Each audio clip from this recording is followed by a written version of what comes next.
Сәлем достар, бүгін біз жүктіліктің 30-шы аптасы туралы әңгіме ететін боламыз. Жүктіліктің 30-шы аптасында әйел адамда және балада қандай өзгерістер болады? Достар, ақпаратты тыңдамас бұрын арнама жазылып алыңыздар. Видеоның соңына дейін көріңіздер, себебі сіздерге өте күшті керемет ақпараттар болмақ. Себебі жүктілік туралы қазақ тілінде ақпараттар өте аз-ақ. Сол себепті соңына дейін видеоны тыңдаңыздар. Ал кеттік, әйел адамда қандай өзгерістер болады? 30-шы апта. Әйел адам 30-шы аптада, бұл аптада бәрібір туу әлі ерте, бірақ дегенмен де роддомға керекті заттарыңызды дайындап бұл аптада. Жұмыс істейтін әйелдер декретке шығады осы аптада. Роддомға керекті заттарыңызды дайындап, өзіңіздің жаңағы тудыратын врачыңызбен сөйлесіп, яғни гинекологыңызбен дайындалып қойсаңыз болады. Себебі оның бәрін алдын ала дайындалып қою керек. Ертең тапырақтап қалмас үшін. Әрине сіз 38-ші аптадан асып тууға дайындалуыңыз керек, бірақ дегенмен де роддомға керекті заттарды қазірден бастап дайындау керек. Осы кезде курстарға баруыңыз керек. Егер осыған дейін барып жүрсеңіз, сол курстарды, сол толғату кезінде, туу кезіндегі дыханияларды, яғни ауа дұрыс дем алуды, дұрыс жаттығу жасауларды қайта қайталап жүруіңіз керек. Егер курсқа барсаңыздар, тіпті жақсы. Курс для беременных, яғни екі қабаттарға арналған курс әр қалада болады. Жоқ, барамайым, жағдайым жоқ, ауылды жерде тұрам десеңіздер, онда мен де төменге ссылкасын қалдырып кетем. Сол ссылкаларға кіріп, қалай жеңіл босануға болады, соны көрсеңіздер болады. Ол да сіздерге біршама бір ақпарат болып қалады. Себебі көп әйел қалай босану керектігін білмейді, қалай толғату керектігін білмейді, содан қиналады. Күші кетіп, әлсіреп, көп дұрыс туа алмай солай болып жатады. Оның бәрін алдын ала дайындалып барып білуіңіз керек. 30-шы аптада әйел осы нәрселерді қатты қолға алып ойлану керек және тууға дайындалу қажет. Әрине тууға шешім қабылдайтын ол әйел адамның өзі, өздеріңіз білесіздер.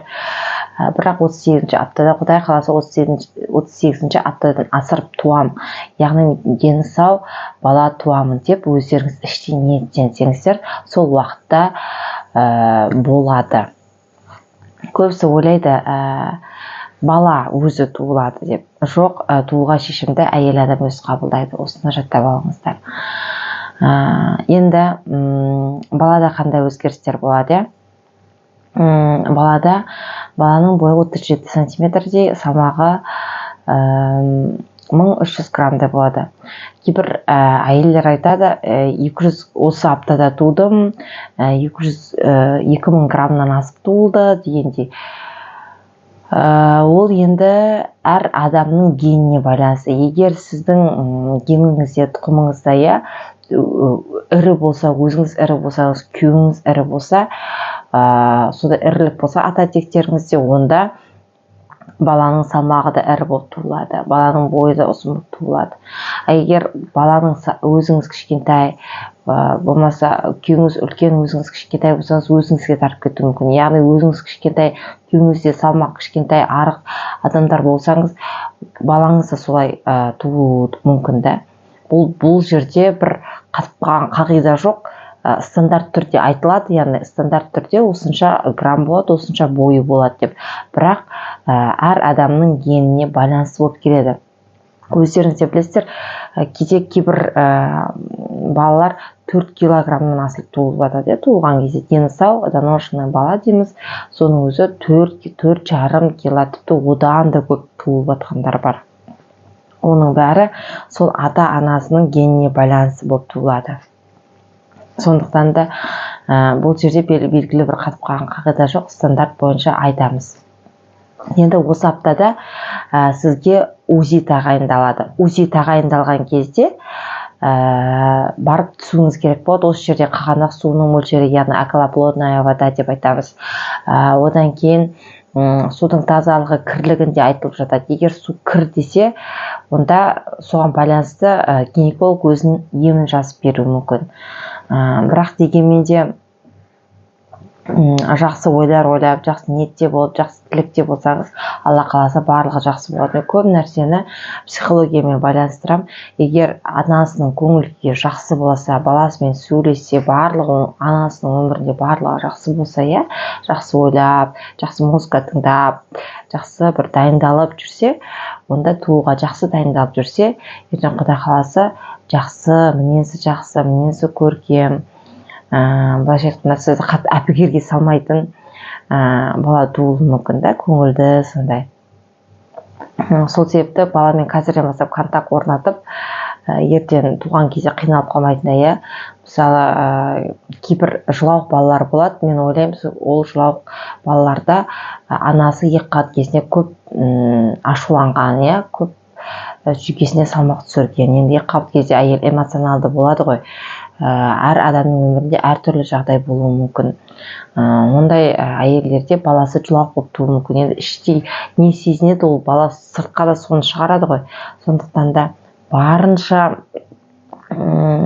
сабырлы, салмақты болуға, барынша жақсы көңіл күйде жүруге осы екі қабат әйелдер тырысу керек.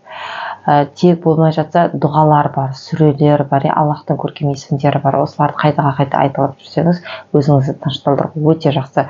Себебі екі қабат кезде әсіресе гинекологтар айтып жатады, екі қабат кезде әйел өзі бәле іздеп тұрады ғой деп. Себебі екі қабат кезде гормондар ойнап кетеді, өздеріңіз де білесіздер.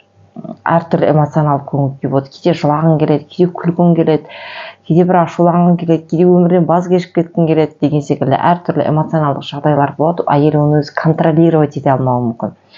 Бірақ дегенмен де, егер сіз жақсы көңіл күйде, барынша жақсы көңіл күйде жүруге ниеттесеңіз, сол нәрсеге ұмтылсаңыз, сол нәрсе болады. Жақсы музыка тыңдаңыз, дұға, сүре тыңдаңыз, өзіңізді тынышталдыратын. Жақсы нәрселерді ойлаңыз, өзіңізді хоббиіңізбен айналысыңыз. Осындай бір жақсы көңіл күйде болсаңыз, барлығы жақсы болады, балаңыз да жақсы болады, балаңыз да енді тууға дайындалу керек, бірақ балаңыз да жақсы көркем мінезді, ертең бір жақсы адам болуы мүмкін де. Сондықтан да барынша жақсы ойларды ойлауға тырысу керек. Ойыңыз ол ісіңіз бен әрекетіңізге айналады. Сондықтан да барлық нәрсе мида дейміз ғой. Миыңызды жақсы нәрсеге бұруға тырысуыңыз керек. Психологиялық түрде де осы тууға дайындалу керек. Мен яғни оңай туамын, Құдай қаласа менде барлығы жақсы, айта беру керек, осыны айта беру керек. Себебі солай болады. Адам не ойласа сол болады дейді. Осы кезден бастап мен оңай туыламын, менің балам да жақсы болады, балам оңай туылады, бізде бәрі жақсы болады, балам көркем мінезді болады, мінезі жайдары болады деген секілді осындай жақсы ойларды ойлай білсеңіз, онда шынында да сізде барлығы жақсы болады. Достар, сіздерге жаңа бар айтатын ақыл кеңесім осы. Көргендеріңізге рахмет. Менің арнама жазылуды ұмытпаңыздар. Егер ақпарат пайдалы болып жатса, бөлісуді де ұмытпаңыздар.